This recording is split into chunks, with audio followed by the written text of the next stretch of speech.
Vaishu A1 रेसिपीमध्ये तुमचे स्वागत आहे। आज आपण बघणार आहोत थालीपीठ। त्यासाठी आपल्याला गव्हाचं पीठ आहे, ज्वारीचं पीठ आहे, डाळीचं पीठ आहे, तांदळाचं पीठ आहे, कांदा थालीपीठ बघणार त्यासाठी कांदा भरपूर घेतलेला आहे, कोथिंबीर आहे, 5 ते 6 हिरवी मिरची आणि 8 ते 10 लसूण कळी आहे, जिरा आहे, हळद आणि लाल तिखट, मीठ, ओवा, तीळ आणि कस्तुरी मेथी।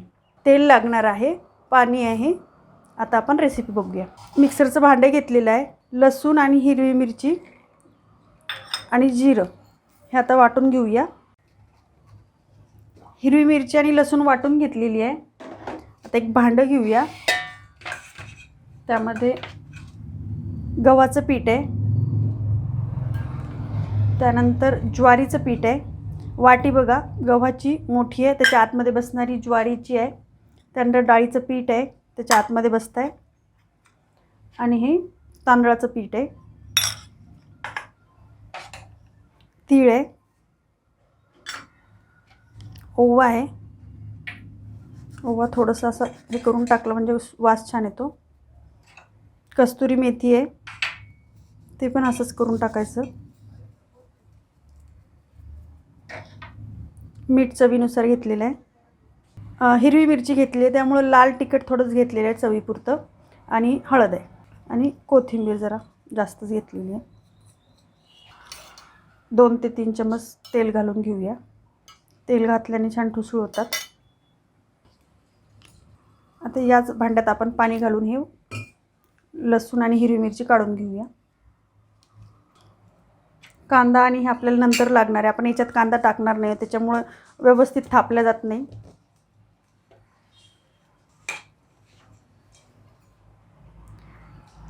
थालीपीठ कसं आहे, नाश्त्याला पण छान लागतं आणि संध्याकाळच्या वेळेला स्वयंपाक बनवायचा नसेल तर छान आहे। आणि गहू, ज्वारी, तांदूळ हे सगळंच एकदाच पोटात जातं। आपल्याला असं मळून घ्यायचं आहे, जास्त घट्ट नाही मळायचं आहे। आपला उंडा मळून झालेला आहे, तर या प्रकारे उंडा मळायचा, जास्त मऊ पण नाही आणि कडक पण नाही। आणि आता पोळपाट घेतलेला आहे, कपडा हा ओला करून घेतलेला आहे, याच्यावर आथरून घ्यायचा, असा एखादा कॉटनचा घ्यायचा।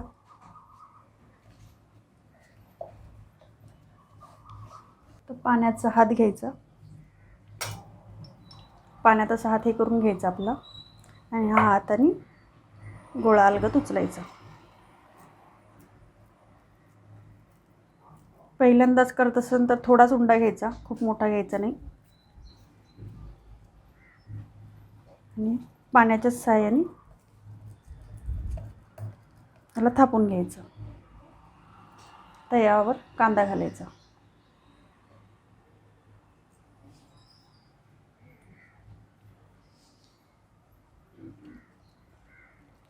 जसं जसं आपण कांदा घालू तसं हे वाढतं। पुन्हा भरपूर कांदा घालायचा, कारण की कांदा थालीपीठ कांद्यामुळे खूप छान लागतो, कांदा भरपूर घालायचा।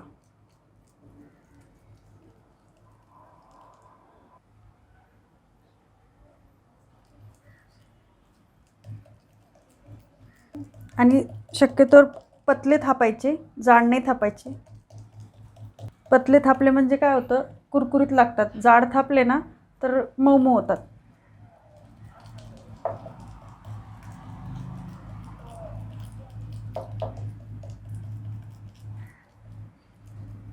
आता हे झालेले थापून यामध्ये 2-3 असे होल करून घ्यायचे, जेणेकरून त्यातनी तेल वगैरे आपण टाकतो ना तर क्रिस्पी होतं आणि तेल इकडं तिकडे पसरतं। इकडून मी गॅस लावून घेतलेला आहे।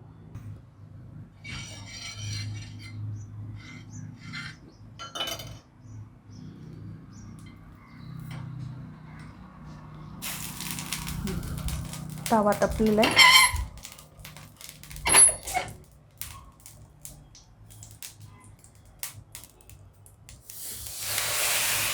थालीपीठ टाकायचं, वरून पाणी थोडं टाकायचं, थोडं प्रेस करायचं, कपडा हा असा काढून घ्यायचा, आणि थोडं 1-2 ते 3 सेकंद झाकण ठेवायचं। तर झाकण काढलंय, थालीपीठ आपलं पलटी मारून घेऊया।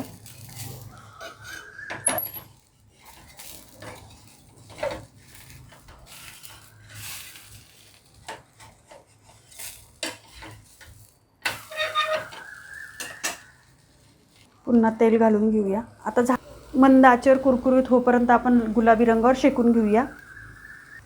तोपर्यंत इकडे मी दुसरं हे करून घेते.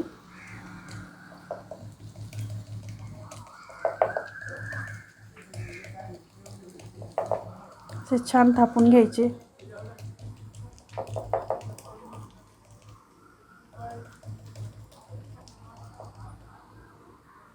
आणि आत्ता केलं तसं आपण ते छान हे करून घ्यायचे.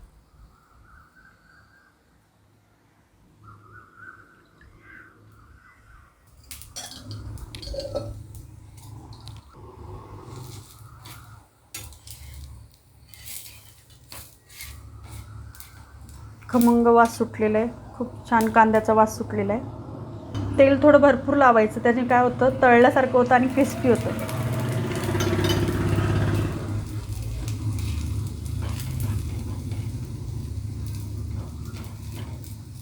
हे तुम्ही तळून पण करू शकता. सेम असेच थापायचे छोटे छोटे आणि तळून घ्यायचे. तळून प्रवासामध्ये वगैरे न्यायचे असेल तर 5-6 दिवस आरामात छान राहतात. मी आता हे बघा, या रंगावर आणखीन थोडा रंग आला पाहिजे. हा रंग येईपर्यंत छान भाजून घ्यायचे. कांदा थालीपीठ तयार आहे. त्यासोबत दही द्या. लसूण चटणी केलेली आहे. कोणाला तिखट आवडतं, हिरवी मिरची पण, आणि लोणी आहे. अशा प्रकारे आपले कांदा थालीपीठ तयार आहे. त्याबरोबर दही छान असं लागतं. दही घ्या. लसूण चटणी आहे, हिरवी मिरची आहे, लोणी आहे. आणि बघा आपले थालीपीठ किती कुरकुरीत झालेलं आहे. हे बघा, आवाज बघा, एकदम कसे कुरकुरीत छान झालेले आहे. अशाच प्रकारे तुम्ही पण तुमच्या घरी बनवा आणि परफेक्ट मेजरमेंट दिलेलं आहे. याच पद्धतीने तुम्ही बनवा. असेच नवनवीन रुचकर रेसिपी बघण्यासाठी या चॅनलला लाईक करा. वैशू A1 रेसिपीला सबस्क्राईब करा. धन्यवाद. पुन्हा भेटूया नवीन व्हिडिओमध्ये.